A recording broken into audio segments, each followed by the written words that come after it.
Assalamualaikum warahmatullahi wabarakatuh. Alhamdulillahi wahdah, sadaqa wa'dah, wa nasara abdah, wa azza jundahu, wa hazamal ahzaba wahdah. Ashhadu an la ilaha illallah wahdahu la syarikalah, wa ashhadu anna muhammadan abduhu wa rasuluhu alladzi la nabiyya ba'dah. Hadratal Muktaramin, para pimpinan Universitas Pajajaran, para guru besar, para asatid, para dosen, dan mahasiswa, serta sivitas akademika lainnya yang dimuliakan oleh Allah Subhanahu wa Ta'ala. Alhamdulillah, kita bersama-sama mensyukuri nikmat puasa Ramadan yang telah kita tempuh selama 1 bulan penuh. Semoga dengan imanan, wahtisaban, ghufiralahu ma taqaddama min dzambih, sehingga kita menjadi manusia yang Idul Fitri, kembali kepada kesucian. Seperti yang Nabi sampaikan dalam banyak riwayat, kullu mauludin yuladu alal fitrah fa'abawahu yuhawwidanihi au yunassiranihi au yumajjisanihi. Setiap bayi yang lahir dalam keadaan fitri. Oleh karena itu, puasa 30 hari mengembalikan jati diri manusia kepada kefitrian. Mudah-mudahan hari ini kita seperti bayi yang baru dilahirkan apabila puasa kita diterima secara lahir dan batin, masuk dalam ridho Allah Subhanahu wa Ta'ala. Dengan modal kesucian jiwa itulah, maka kita sebagai sivitas akademika memiliki semangat yang baru untuk melanjutkan, menempuh, memperjuangkan bagaimana peradaban kehidupan manusia bisa dibangun dalam tata kelola yang harmonis, tata kelola yang selaras, dan itu menjadi bagian dari tugas manusia. Allah berfirman, waliya'lamal ladzina utul ilma annahul haqqu mir rabbik fayu'minu bihi wa tukhbita lahu qulubuhum innallaha lahadiyal ladzina amanu ila siratim mustaqim. Kurang lebih maknanya begini, dan hanya dengan ilmu pengetahuanlah maka kita akan menemukan kebenaran tentang Tuhan, yaitu sunatullah dan seluruh makhluk serta fenomena yang ada di dalamnya. Artinya dengan ilmu pengetahuanlah maka kita mampu menggapai apa yang menjadi fenomena tentang Allah dan ciptaannya. Syekh Azharnuji di dalam kitab Ta'limul Muta'alim memberikan wejangan, wahai orang Arab maupun non-Arab, kuasailah ilmu pengetahuan, maka engkau akan menguasai dunia. Kuasailah ilmu pengetahuan, maka engkau akan menguasai akhirat. Maka dari itu, di lembaga Universitas Pajajaran ini sebagai majalisul ilmi merupakan bagian dari bagaimana kita bisa menggapai pada kebenaran Tuhan melalui ilmu pengetahuan, sehingga kita bisa menghantarkan umat untuk menguasai dunia, syukur-syukur menguasai alam akhirat. Amin ya Allah ya Rabbal Alamin. Oleh karena itu, bagi mahasiswa setelah selesai berpuasa dengan modal fitri, belajarlah yang rajin, belajarlah yang semangat, belajarlah yang tekun. Begitu juga bagi para sivitas akademika yang lain. Kuasai pengetahuan, raih penelitian-penelitian yang terbaik, sehingga kita menjadi universitas yang meningkat kelasnya.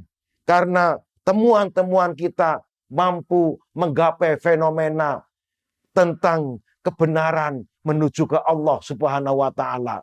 Menuntut ilmu harus dengan semangat. Selesai S1, raihlah S2, S3. Bagi para dosen yang asisten ahli, raihlah lektor, lektor kepala, guru besar, dan seterusnya. Sehingga ini merupakan bagian dinamika bagaimana kita menjalankan waliya'lamal ladzina utul ilma annahul haqqu mir rabbik. Bapak-bapak, para kiai, para pimpinan Universitas Pajajaran yang dimuliakan Allah. Lalu dengan modal fitri, apakah cukup dengan ilmu pengetahuan saja? Ternyata tidak. Banyak orang jahat karena ilmu pengetahuan. Orang yang bodoh mencuri sandal. Tapi orang yang pinter, pabrik sandalnya dicuri. Orang yang bodoh mencuri ranting di hutan. Orang yang pinter mencuri hutan. Nah, oleh karena itu ilmu pengetahuan yang tinggi harus dilanjutkan wa yu'minu bihi, yaitu dengan keimanan. Iman ini yang nanti akan mampu membedakan mana yang baik dan mana yang buruk. Karena iman itu watasdiqu bil qalbi, membenarkan dalam batin, dalam hati, wa iqraru bil lisani, dan mengucapkan dengan lisan. Lalu kemudian wal amalu bil arkani, dia menjalankan segala kehidupan beragama atas keimanan yang dia miliki, sehingga ilmu pengetahuan yang diperolehnya akan menjadi maslahat. Dia menjadi para penemu, pembaharu yang memakmurkan dunia, bukan merusak dunia. Dia orang yang mampu membawa maslahat, bukan madharat. Apakah dengan keimanan sudah cukup? Ternyata Al-Quran memberikan satu hal lagi. Selain ilmu pengetahuan, keimanan, kemudian yang ketiga, watuh bita qulubuhum, yaitu menetapkan hati kita untuk menuju kepada Allah. Di dalam diri manusia ada namanya nafas. Mari kita bongkar dalam kitab Kimyatus Sa'adah. Imam Ghazali membagi 3 bagian. Bahwa yang pertama manusia memiliki nafsul bahaim. Yaitu nafsu kehewanan. Makan, minum, kawin, dan seterusnya. Lalu yang kedua nafsu syayatin. Yaitu nafsul ghadabiyah. Keinginan untuk mendapatkan sesuatu. Dan nafsu syahwatiyah, keinginan untuk menikmati sesuatu yang dimilikinya. Lalu yang ketiga, nafsul malaikah, yaitu nafas manusia untuk taat kepada Allah. Oleh karena itu, ciri-ciri orang yang mampu watuh bita qulubuhum, dia mampu menggapai sifat-sifat Allah yang merupakan manifesto dari tajalli Allah. Berupa Rahman, Rahim, Muhaimin, dan sebagainya diakses menjadi sifat-sifat ruhul batiniyah yang dia kemudian memiliki karakter sebagai orang yang memiliki gelar ahli puasa, antara lain memiliki sifat kasih sayang, memiliki sifat pemaaf, tidak menjelek-jelekan orang lain. Karena pada hakikatnya orang yang merasa soleh sebetulnya dia terjebak dalam kesalahan. Orang yang merasa benar, dia terjebak dalam kesalahan.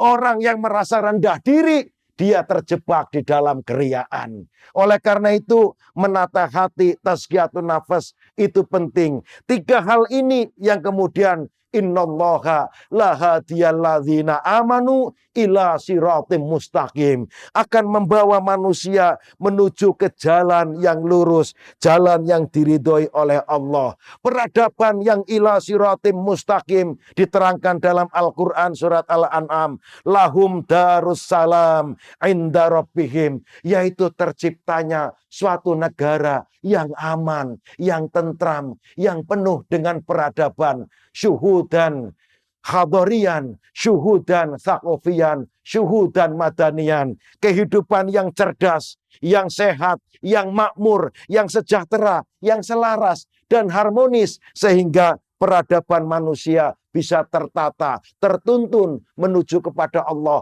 dalam dinamika hari demi hari. Menuju era yang semakin berubah dan era yang semakin cepat, apalagi di era digital ini. Saya secara pribadi mohon maaf yang sebesar-besarnya. Al-afu minkum minal aidin wal faizin. Mohon maaf lahir dan batin. Wallahul muwaffiq ila aqwamit thoriq. Tsummassalamu alaikum warahmatullahi wabarakatuh.